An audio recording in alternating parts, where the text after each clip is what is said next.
All right. We are so thrilled to be joined today by pitcher for Vancouver Island University, the VIU Mariners, and member of the Canadian women's national baseball team, Alli Schroder. Welcome to the walk-off. Thanks so much for taking the time. Thank you for having me. Yeah, where are you right now? I'm in Castlegar, BC right now. Castlegar. I was actually there this summer. What, you got family there or what? No, I live here. We just moved from Fruitvale just this last August, so I'm living here for the time being. Is Castlegar the big city in comparison to Fruitvale or what? Oh Yeah. yeah, yeah, it's definitely like Vancouver of the Kootenays.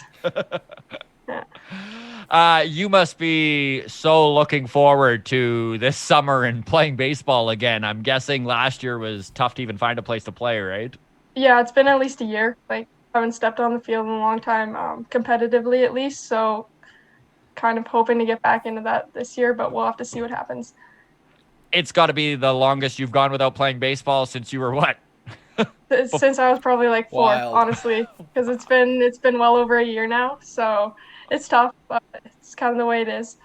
Obviously, you missed it, but was it kind of nice to have a summer too, or what?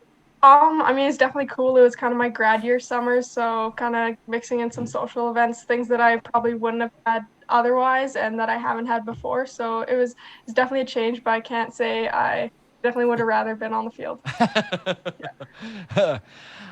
So tell us a little bit about your new team, the VIU Mariners. Are you? I know it starts in September is when you're going to school. Hopefully, fingers crossed, you can be playing for them this summer. How did the process go for recruitment? How did Vancouver Island University become your school of choice? How did the whole thing play out for you? Yeah, so I kind of decided, I guess like since I've been like 12, I had in the back of my mind like I want to play college baseball. It's a goal of mine. And then just graduating, I was like, now's the time to start taking it seriously if I want to make it happen. So I kind of talked to my summer ball coach over in Cranbrook. I play for the Cranbrook Bandits right now, and I was like, hey, I kind of want to make this happen. Like, he had some references, like some contacts, and so he got me in touch with the VIU head coach, and from there I just started a conversation probably back in November, and then obviously I ended up signing just this past month, and kind of knew from the beginning, like I'd like to stay in Canada is what I like to do because for academics, I'm pretty interested in environmental sciences. And so I was a little nervous about, finding a good baseball school in the States and then taking some environmental science degree or something and then not being able to bring it back up to Canada and transfer it to a career. So that's kind of where the idea of staying in Canada came from. And then VIU just kind of had it all for me. They have a really good program that I'm interested in as well. I mean, you could be at a lot of schools. Vancouver Island is a pretty great place to be. Yeah, no kidding. You could be playing in Saskatchewan. So this is Yeah, yeah. exactly. The coast isn't the worst place to be. So playing for the Mariners, you become the first female athlete in the Canadian College Baseball Conference. Congrats, by the way. Thank you. But I'm guessing this isn't going to be some huge transition for you. I mean, you've played baseball with the boys off and on your whole life, right? Yeah, like I mean, primarily it's been with boys, like I said, since I started playing when I was 4, and then I kind of got introduced to the idea of women's baseball when I was about 12 or so. And again, it's just like the women's national team. It's like the communication amongst Baseball Canada is all year round, but it's primarily a summer team. Like World Cups are in the summer, all that, and it's a pretty short stint of playing time with them. And so otherwise, it's been all with boys. So playing with boys, it's nothing new. It's nothing nerve-wracking for me. That's very cool that from the age of 12 that your goals have been to play college ball and be on the national team, and you've kind of accomplished both of these. Yeah, yeah, it's pretty exciting. I mean, college ball, I think, is something that a lot of young ball players, it's the next level, and so it's pretty exciting to think about that. And as far as the women's national team goes, that was a huge accomplishment. I'm still pretty excited about that and love playing with them. Oh, I can imagine. Have you met your teammates yet? Any idea on the clubhouse vibe? No, haven't really met many at all. Talked to a couple, but other than that, that's about it. Yeah.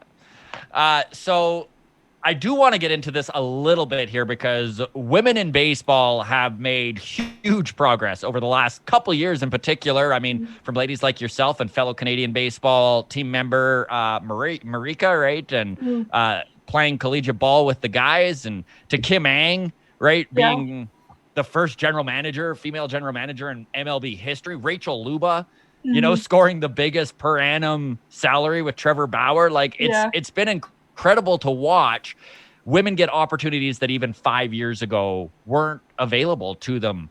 How do you feel about that? And have you felt kind of a sense of hope and excitement amongst the women in your baseball community that there are starting to be more jobs available to them? Yeah, I mean, like I started kind of got into women's baseball seriously when I was like 15 was when I made the national team for the first time, and kind of seeing how it's come from that point till now. It's definitely progressed. Like you mentioned, we're seeing a lot more women in the big leagues taking roles, whether it's general manager, like hitting coach. There's a lot more coming onto the scene. But not just that, girls playing as well, which is pretty cool, I think, because it's Yeah. one thing, women are completely capable of having careers in sports. It's not out of the blue for females to do that, but for females to play, it's a little bit different. Like it's not super common, but like you mentioned, it's kind of becoming more common, and we're seeing a lot more girls playing in the States. So I think it's super great to not just see like women's baseball progressing, but also seeing females progress in a men's game and playing on the field with guys. I think it's super great to see that. Hmm. Absolutely. Even just the opportunity being available there is so Yeah, huge. yeah, exactly. And kind of just with these more girls like coming onto the scene, it's just paving a path pretty much, and young girls are going to be able to see that they're able to do it. Like there shouldn't be any doubt. So I am a professional comedian, and my little sister also is. Shout out to Claire Belford. She's so funny, and she's got a bunch of her stuff on XM Radio and stuff like that. I know this sounds like I'm just bragging about my sister right now. This will come full circle, I promise. So one of the things that drives her the craziest is when she gets brought on stage and just gets in her intro mentioned, here is female comedian Claire Belford, right? And Hmm. she's like, I'm up there being a comedian. No guys get brought up as a male comic. And it's kind of it's a very fair point. And I was reading an article about you from the Nanaimo News where you sort of had the same sentiment, right? That you're not focused on the Hmm. fact that you're a female playing college ball. It's the fact that you're a ball player. Is that kind of fair to say that that's your sentiment? Oh, for sure, yeah. And I've been asked a lot, like, what's it like to be the first female? And sure enough, from an avocational standpoint, like, it's great. I hope that this does pave the path for other girls and that there's a little bit more clarity as to like a pathway they can take to college baseball if that's what they're interested in. But as far as playing goes, like, I'm just a player. Like, I'm going to contribute to the team in any way that I can, and I just want to be seen as an athlete. Yeah, of course. Have you ever run into teammates and stuff that have kind of pushed against that, or has it been a pretty supportive community as you've come up? Yeah, I mean, it might be a little bit different for me than it has been for other girls. I'm from a pretty small town, like pretty rural area of BC, and so kind of the guys I grew up playing baseball with, like I went to school with them. I graduated from elementary to high school with them. Like I know them outside of the ballpark, so I was pretty fortunate to not really receive any like resilience to me playing on the team. My own teammates have always been super receptive of it, but other teams, there's definitely been like fair share of chirping, fair share of heckling, but like I kind of just find that the best reaction to that is no reaction. Like just keep playing. It only gets worse if you show frustration or anything. So I definitely think that I have had it better than other girls have. I know it's been hard for a lot of females, but I've had my fair share. Have you run into any scenario where, let's say, you're on the mound and one of the dudes who was heckling just winds up like striking out or something, like, and getting that like vindication instantly where you're like, yeah, that's right, eat it? Oh yeah, it's happened before, or even have a guy strike out and then they get mad, like, and then they start heckling. So it's like it's just Hmm. nonsense, really. Like I said, no reaction because it just makes no sense. They're just mad. They're just irritated. And obviously, having a girl on the field is kind of different. But I mean, like if I can play, then there's no reason I can't be there. 100%. Have you played on teams where you weren't the only female on the team, or normally when you're playing with the guys, you are like The As far as lone. as far as playing with the guys have gone, I've just been the only girl on the team. Is that weird to you? I guess you're probably Um, used to it now. I am pretty used to it, yeah.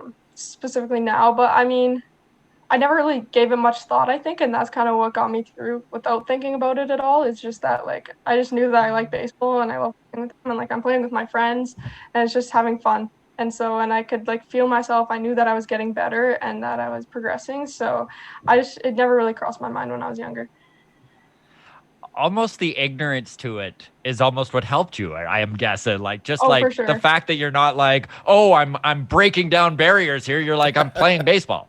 Yeah, exactly. And I've never liked to think about it like that. Like I'm just playing baseball. I love the sport. It's fun, and I mean I'm not bad at it. So like, Yeah. yeah.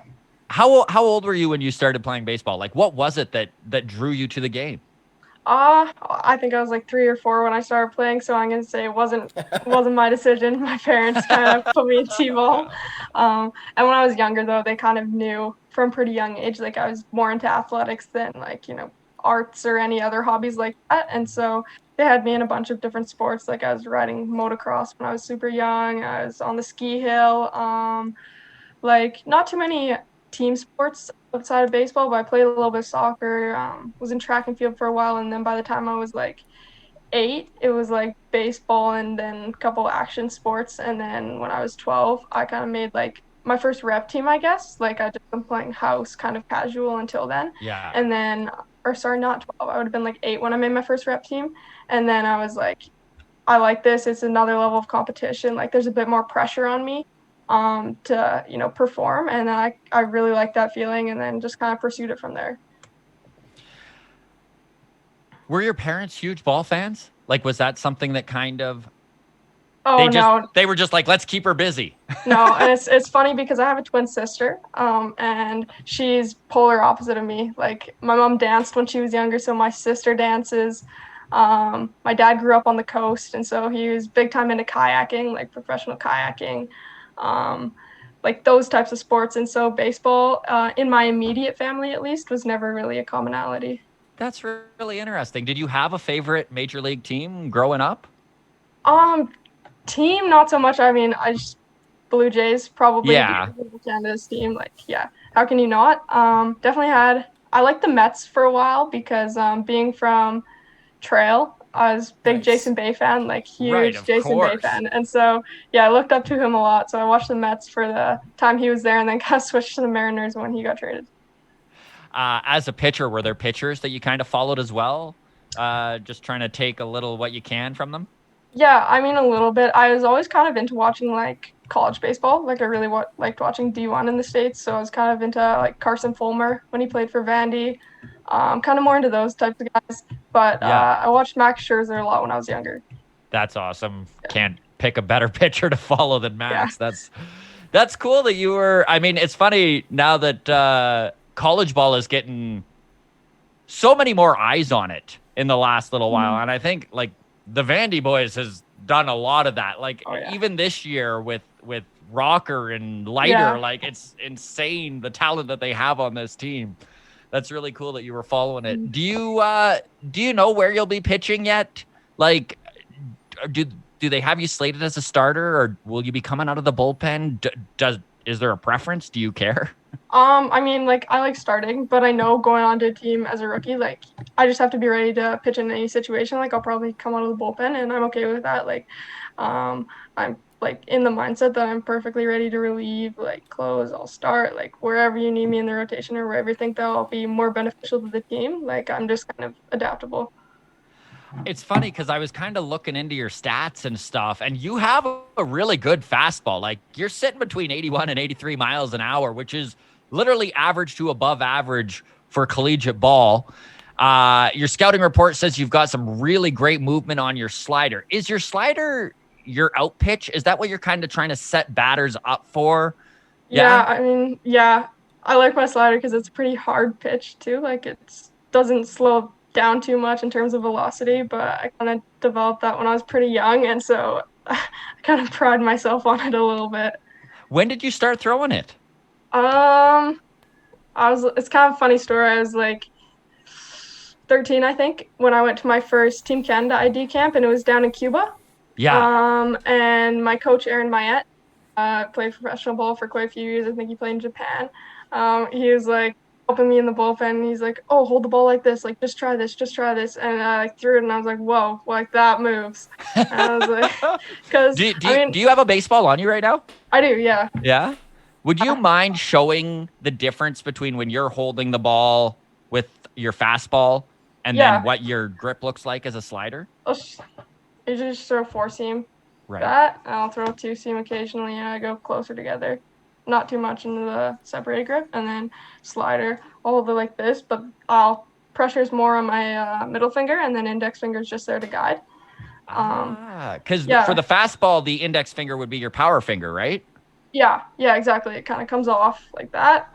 But yeah, and then from there, I kind of just like I was pretty excited to have a pitch in my back pocket because like I threw hard when I was younger for the age groups that I played at, like Yeah. not so much above my age group, but I could get most players with a The fastball. Like 13-year-old in me it is just so frustrated listening to this because I played baseball my whole life too, and I could never hit.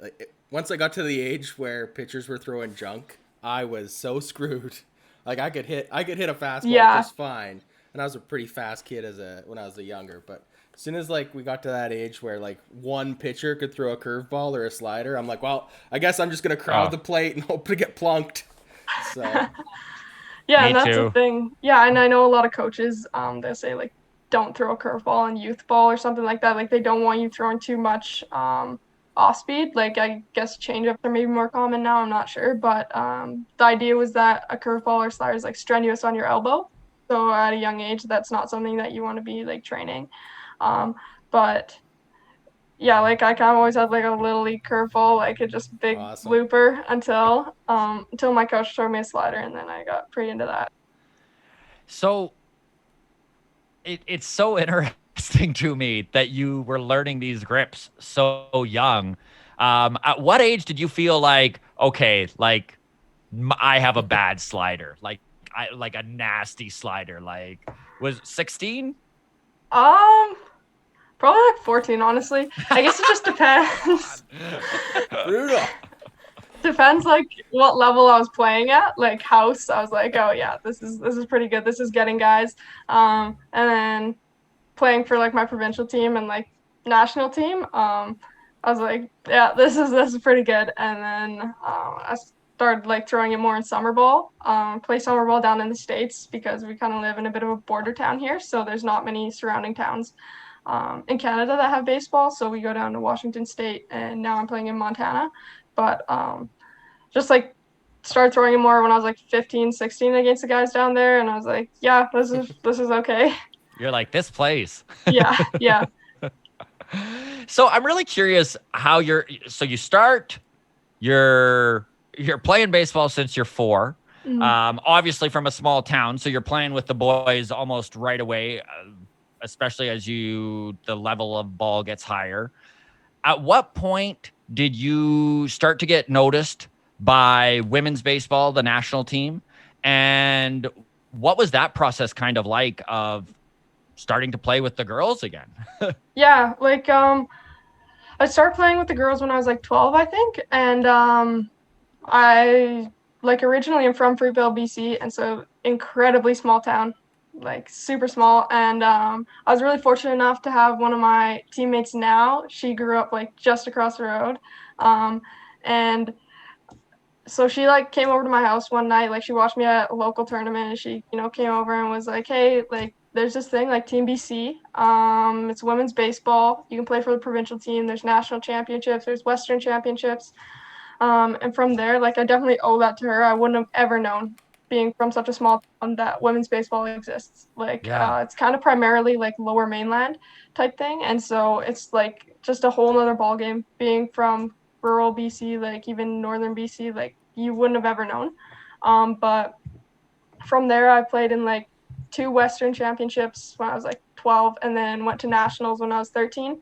And then in Quebec, when I had nationals, the manager, Andre Lachance for Baseball Canada, he kind of gave us this big spiel about, this ID camp down in Cuba. And I was like, I mean, I don't know how I'll fare, but like I kind of want to go to Cuba. That's pretty cool. Yeah.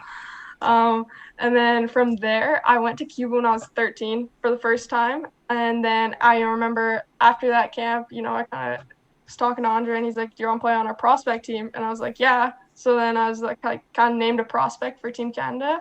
I was like 13, and then I started playing with them at national championships in like Red Deer, Alberta, and then we went to Windsor.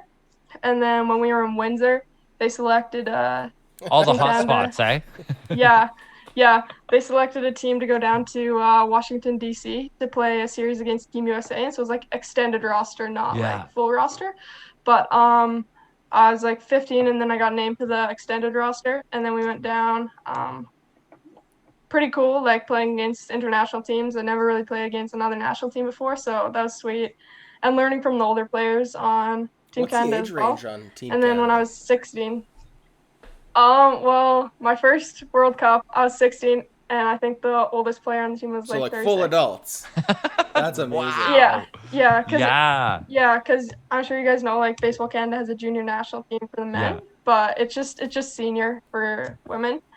So you'll see all types of age ranges, all That's fully awesome. capable of playing. And yeah, and then when I was 16, I got selected, and we went down to Florida for the World Cup. And then from there, that's kind of just when it took off. And then I had a pretty good tournament down there, pitched in the bronze medal game. And then the year after, Which you won, by the way. Yeah. which we won. Congrats. It must have been so cool to be on the mound for such a big game. And I know you just talked about playing better when you're under pressure. That must have just been a perfect scenario. Honestly, like I kind of like blacked out a little bit. Like I don't really remember too much from that game. I just remember that our starter, Amanda Ace, unreal pitcher. Like she was like dicing, like she was real good. And then my coach Aaron just looks at me, he's like, "Go warm up." And I was like, "Well, I just threw the other day. Are you sure?" And he's like, "Yeah, go warm up." And I was like, "Okay." So I was throwing in. And you're 16 at this point, correct? Yeah, I was 16, so I was pretty nervous. Like Yeah. I'm shy 16-year-old. And then I just remember they called me in from the bullpen, and then that was like kind of it. That's like I watched videos. Like, and I hope stuff, my but dad's I filming personally this. Don't remember too much. Yeah, honestly. It's funny. I want to ask you how you kept your nerves in check, but if your go-to move is to just black out and not remember anything. Yeah, I mean, I was pretty confident though. Like I saw the confidence my coaches had in me, like to put me in that situation, and I was like, yeah, like they believe in me, and I should probably believe in myself. So I was just kind of able to do that. And I mean, we had a really solid team behind us that year too. Yeah. Like not going out there trying to strike out hitters, like be the center of attention, but like, pitch to contact, like let's get some ground balls. We got a solid infield behind us, like, and that kind of proved to be the method that worked. Would you say that 2018, that World Cup was kind of your coming out, where you were just like, hey, I feel confident enough to play with women who are also 36. I'm confident in my skills now. Like, did that kind of prove some stuff to yourself that you're ready?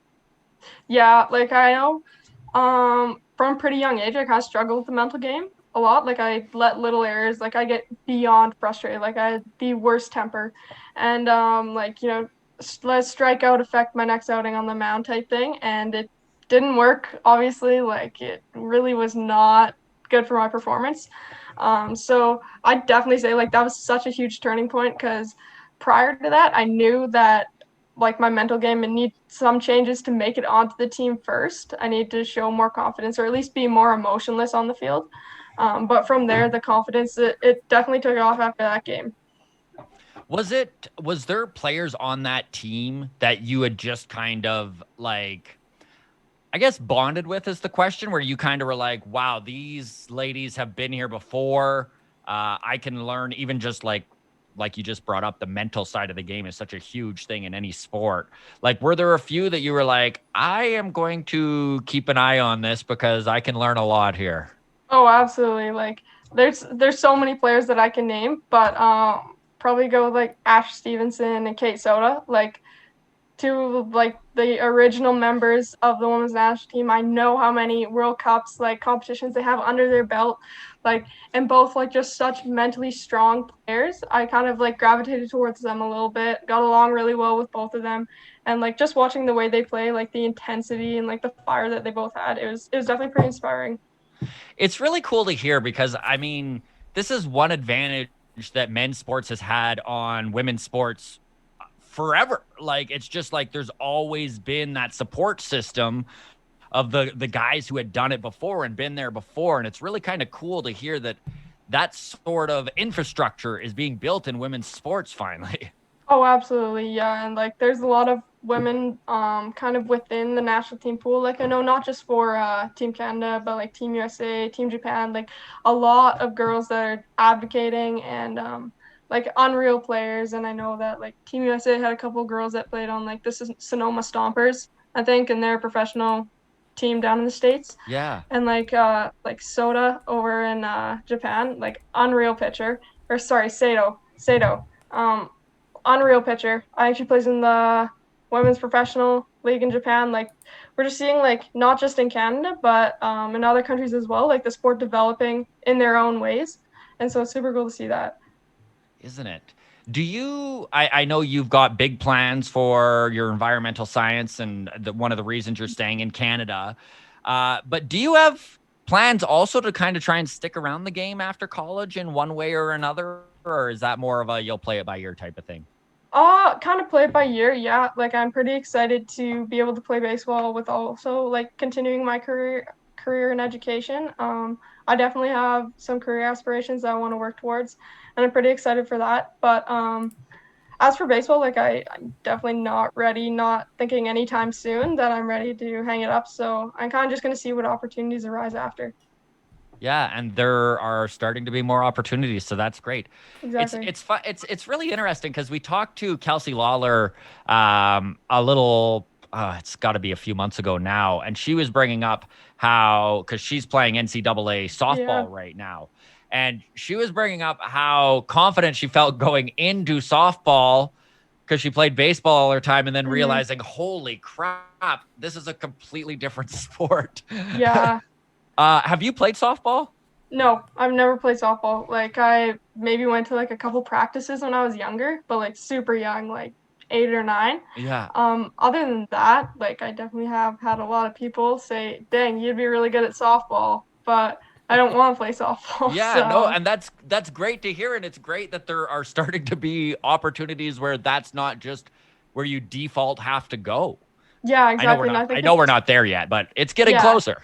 yeah, and it's super common for young girls like play t-ball, play minor ball, and then switch to softball because I mean, like, what are you gonna tell a girl she can't play t-ball? Like, Yeah. it's just a young age, and It's so there's a lot more it's opportunities interesting there. that But there's like a separate sport for girls. It's kind of the same with hockey, hey, with like ringette, where oh, for sure, I don't know. I have a young daughter myself. She'll be 10, and she hated playing baseball because she didn't like playing with the boys, right? So yeah, she plays hockey now, and there's an all yeah, and I girls mean, hockey team, and she's loving that. But it's just weird that with some of our sports, we kind of guide girls into like a I don't want to say modified version of the boys' sport, but we put them towards softball or ringette, and there's clearly enough oh, athletes to play exactly. those sports. Like, Yeah, and I mean, I think one of the things might be with baseball is that like there is softball. I mean, like hockey, it's like I live in a huge hockey town as well, and it's the same thing. Like we have a women's hockey program, or at least we used to, and then men's hockey. And I Yeah. think that because softball is there, and from a young age, if they get the girls into softball at a young age, they're probably gonna stick to that. Like, but playing baseball and then pushing them to pursue it to an age where they feel that they love the game, that they want to take it further is maybe not as common. I mean, there isn't the infrastructure for women's ball in Canada like there Mm-hmm. is for softball and even hockey. Like we've made great strides with allowing women the opportunities to play hockey.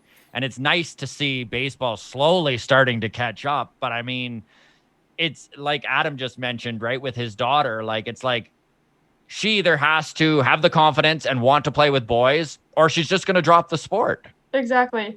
Yeah, and I mean it's tough like to find that confidence to play with guys, and I like if you're kind of just playing with them, like I don't know how that would like I said from a young age, like I went to school with these guys, they were my friends, like we're all from a small town, we see each other around town anyways. So it might have been a little bit different for me, but I can see how it might be hard if, you're just going to the ball field with a bunch of guys that you don't know. Like especially as a young girl, I think that'd be pretty difficult. Thank you so much, Alli, by the way, for taking the time to talk to us. We really do appreciate it. Yeah, of course, I appreciate it. We've got a couple listener questions here. Do you have enough time to stick around for a few? Yeah. Yep. Okay. So we've got one from Dina here in Calgary, and she says, Alli, what is the coolest place you've been or got to see because of baseball? Oh, that's a tough one. I've definitely got to travel a lot, and I'm pretty thankful for the opportunities that baseball has brought to me. I'd have to go probably Cuba. I absolutely loved traveling to Cuba. I went 3 years in a row, and kind of getting to experience something bigger than baseball. Like we got to go to an orphanage and volunteer, going downtown Havana and just walking around, seeing the city life in Cuba. I think that I'd have to say that because from a young age, going on these Cuba trips, it really matured me, seeing, dang, I'm pretty lucky to live in Canada. I'm pretty fortunate to have the resources and opportunities that I have here, and not everybody else has that. So experiencing that culture at a young age, I'm pretty excited about. But definitely going to Mexico was pretty cool too. Yeah, I can imagine. Yeah, and I've got to see some pretty cool places in Canada as well, like Montreal, been to Toronto a couple times. And then I really like traveling down to Montana. But other than that, Cuba's definitely the big one. That's awesome. So Jared in Edmonton asks, and it's funny because we did just kind of talk about this, and he says, Alli, I know you throw a slider and fastball. Are you working on a third pitch at all? I have a pretty good changeup as well. Oh, but, nice. Yeah, that's kind of those are my 3 pitches, and then I'll play around with a curveball every once in a while. But I'm pretty confident in those 3 pitches. And having a 4-seam and a 2-seam is pretty beneficial as well. Yeah. Get a bit of run on a fastball. I think that's a great thing to have. But definitely working on a bit of a curveball as well. Which pitch took you the longest to develop? Probably the slider. Yeah. I caught on to it pretty quickly, but then making it consistent and kind of ensuring that the movement wasn't always the same, because you don't want hitters to catch on. Teams are gonna, especially guys teams, are gonna be watching that, and they're gonna catch on by the 3rd inning if your slider's having the same movement every time. So kind of keeping it inconsistent but consistent at the same time was pretty hard. And the last question is from Taylor, also here in Calgary, and she asks, what is your game day routine? What are you eating the day of your games? See, I get asked this question a lot. I really don't have a routine. It's kind of funny, but that's the least sports answer I've ever heard for that. I know. I really don't have a routine other than when I get to the park, obviously I have my warm up and what I do. But the one thing that I get asked is what do I eat? And I just like to keep it light, super light. I have a protein bar and some fruit. Right. At least because we were playing 9-inning game, in the heat, you don't want to be on a full stomach. Other than that, I usually go to bed pretty early. But when I wake up, I do get kind of right into the mindset, all right, game today. Start thinking about it, start thinking about the other team if I've seen them before. Kind of getting a mental plan in my head ready to, when I get to the park, talk to my catcher and talk to my coach about it. I always love asking pitchers about their routine because literally you pitchers are weird sometimes. Oh, yeah. it's you're such a weird animal. It's so funny how different every single pitcher's routine is, and how some are like yourselves where they're I don't know, as long as I'm ready to go and loose, I'm good. And then some that are well, I start the day before. Oh, for sure.